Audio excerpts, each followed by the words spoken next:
Martin Van Buren was the 8th President of the United States, serving from 1837 to 1841. He was the first president to be born after the American Revolution, making him the first true American to serve. He was a key figure in the development of the Democratic Party and played a significant role in shaping the direction of the country during his presidency.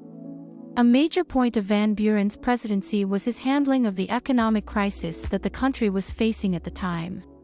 When Van Buren took office, the United States was in the midst of a severe economic depression, known as the Panic of 1837.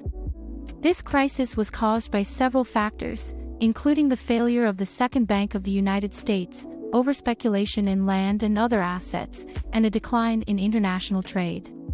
Van Buren responded to the crisis by implementing a series of measures designed to stabilize the economy and restore confidence in the financial system.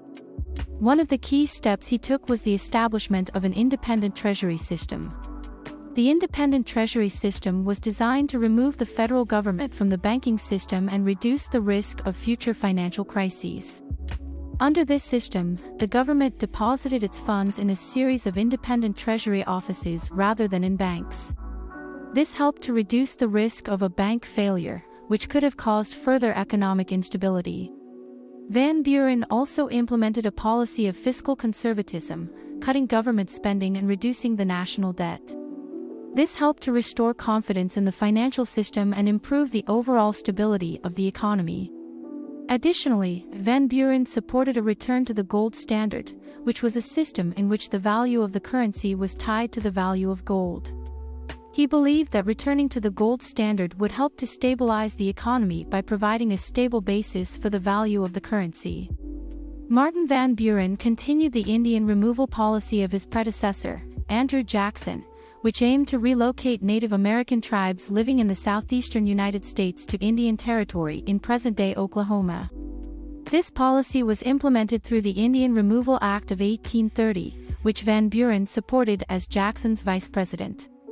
During his presidency, Van Buren oversaw the forced relocation of thousands of Native Americans, including the Cherokee Nation, known as the Trail of Tears, in which thousands of Native Americans died due to disease, starvation, and exposure. Van Buren's policy of Indian removal has been widely criticized as a violation of the rights of Native Americans and as a humanitarian disaster. Overall, Van Buren's presidency was marked by his efforts to address the economic crisis and his focus on neutral foreign policy, and the degrading relations with Native American tribes.